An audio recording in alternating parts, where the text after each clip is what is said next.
सवाल है मोहम्मद शोबान अली रावलपिंडी से पूछ रहे हैं कि मुफ्ती साहब क्या मैं पहली कुर्बानी कर रहा हूं तो अपने वालिदैन के नाम पे करूं। तो इसके बारे में आप वजाहत फरमा दें। देखिए, कुर्बानी अगर आपके ऊपर वाजिब है तो फिर तो आप अपना वाजिब अदा करेंगे, यानी आप साहिब नसाब हैं। ये नसाब जो है ये ईद के 3 दिनों का है। अगर 3 दिनों में आप साहिब नसाब हैं तो फिर आप अपनी कुर्बानी करेंगे। ऐसा नहीं होगा कि आप अपना वाजिब तर्क करके वालिदैन के नाम पे नफल कुर्बानी करें, ऐसा नहीं होगा।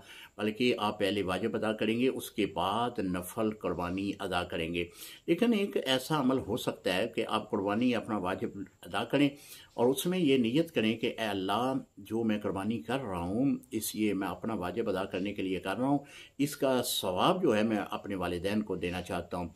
तो इस तरह ये है कि सवाब भी वालिदैन को पहुँच जाएगा और आपकी कुर्बानी भी अदा हो जाएगी। अस्सलाम वालेकुम रहमतुल्लाहि व बरकातहू।